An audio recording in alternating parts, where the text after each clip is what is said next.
Hi, lovelies. Guys, let's cut this Vicky James Bubu together, all right? Now, here are the measurements I'll be using: the shoulder, gown length and half length 18, gown length 60, and shoulder, 16 divided by 2. The sleeve length for this dress, you can see, is by the wrist. All right, so 22, 23 is okay. So when you add it to our shoulder 8, we have 30. All right, now you already know what we are doing. So I will start with the back, all right. And secondly, I'll be using a centimeter, just because of the size of the paper. Okay, so I'll be using centimeter. Let me check. Okay, it is 60. Remember I said centimeter. Okay, so it's 60 centimeter. All right, which when you're cutting yours, you use 60 inches. Now I'm starting with my back. So the first thing I'm going for is for my shoulder, 8. Okay, now the sleeve length, the boo is by the wrist, so our wrist is 22, 23. All right, so I just marked 22. Okay, now the next thing I need to mark is my sleeve. All right, now if you check the sleeve of this dress that Vicky James is wearing, is very big. It is very big, so I'll be going for 15. You can increase yours any inches you want, is okay. All right, but I'm going for 15. So but the first thing I'll do first is get my sleeve length. All right, I'm to connect my sleeve length down. Now I've connected it. Okay, so let's go with the cutting. Now this is the back. This is basically the way we cut our boo. All right, the back, the basic way we cut our boo. Now this gown is an overlap boo. So the same way we add overlap, when you want to cut overlap or wrapping, all right, is the same way. So but for my allowance, I'm going for 50 inches, but you can go for 60. Now this particular Vicky James boo requires enough. You can see it has excess on the neck. Yes, it requires enough overlapping allowance, so don't even pity it at all. So you can see that you can use 50 to 60 or even more, depending on how full and drapey you want it to be. You can see the front. All right, so I've marked it. Now this slanting you're seeing here, I slanted by 15. You can slant by 16. Okay, now this slanting is more like the neck. When you connect your neck to the overlap, you have to slant it or curve. All right, so you can see I will equally curve the down too, starting from where the back stopped, I'll curve it. So I've done the cutting. All right, this is how it looks. Okay, now this curving you're seeing up here, you can curve it or you leave it the way we slanted it. See it? You can see the down, I curved it. You can see the down is curved and the up is slanted. So look at it very well. You can see the allowance I wrote there. Now this is my back. All right, this is the back pattern. I just placed it.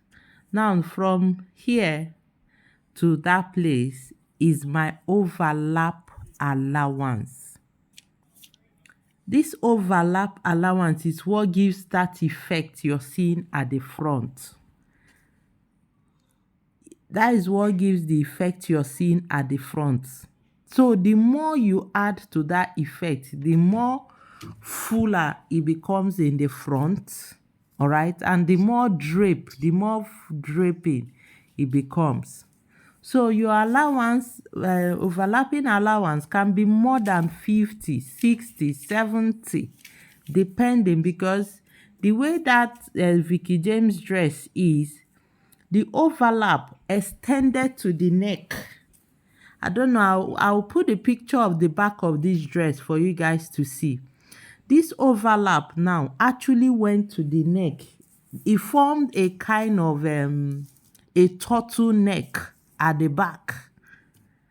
A kind of a turtleneck at the back. The picture of this dress, the back of it will be on this video. So you can pause it and look at the back of the dress, or you watch the video. When she turned back, look very well. You see that the back of this dress has button, all right? So what next thing is to cut it on fabric. Okay, just place this pattern and cut on fabric, all right, so that we'll see the effect. So let me do the cutting on the fabric, because with the fabric we'll be able to fold it, you know, pin it together. You see how it looks.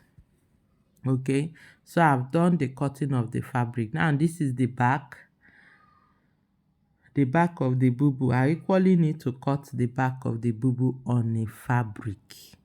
Then I'll place both of them for you guys to see how it looks. Now feel free to try it out before trying it out on your main fabric.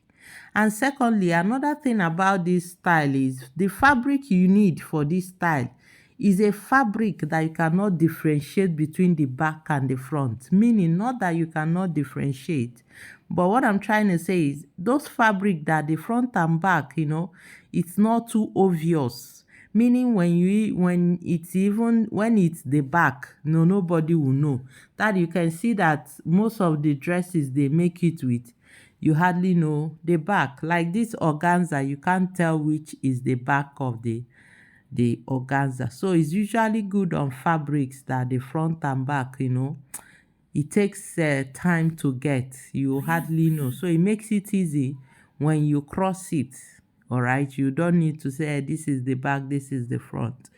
So it's preferable. Now I'm cutting the back of the bubu, all right, the back, because I needed to place the front that I've already cut with the pattern we have. I needed to place it so that we'll be able to see the effect very well. Remember I told you that the overlapping of this particular dress veekee wore extended to the back, like that allowance got to the back of gave the back a more like a turtleneck, which you're seeing the picture already. Okay, so this is my back. I've done the cutting. What I just need to do right now is place the front. Now I'm placing the front, you know, pinning them, making them even, equal. Now I'm starting with my shoulder. That's my shoulder. Okay, just know that the allowance for this overlap has to be enough. It can be tiny, or it can be, you know, when you can slant it from the ending of the back pattern, you know, very tiny, so it will not be full. But the main thing is there must be excess, and the kind of excess we are talking about is not the kind of excess you do with 60 inches 10 inches allowance. Just have that in mind. You need enough, you know, if you want it this full.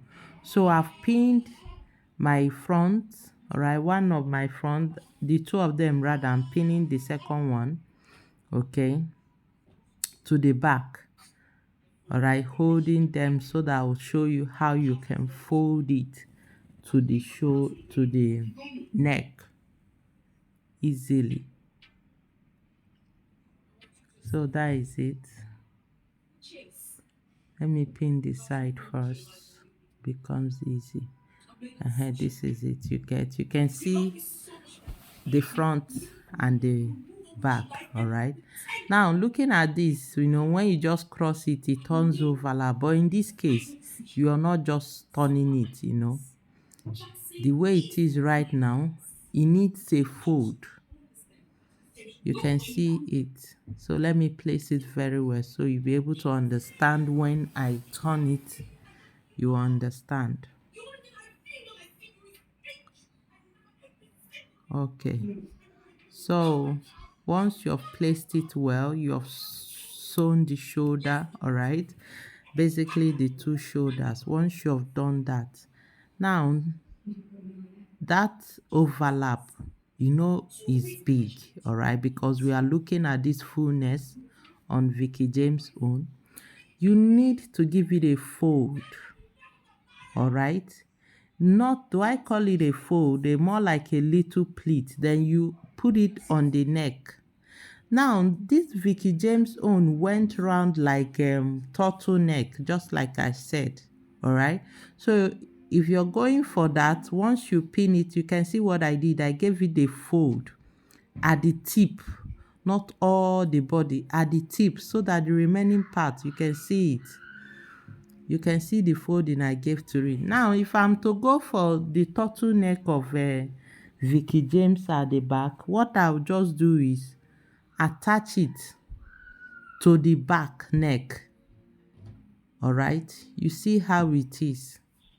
You must fold it for you to see the draping we are talking about. You must fold it for you to be able to achieve that drape. And if there is a point you need to sew, because at the neck of that Veekee James own, they added that, how do I say, they held down this draping, on the neck to give it that fullness. All right, so this is it. You can see how it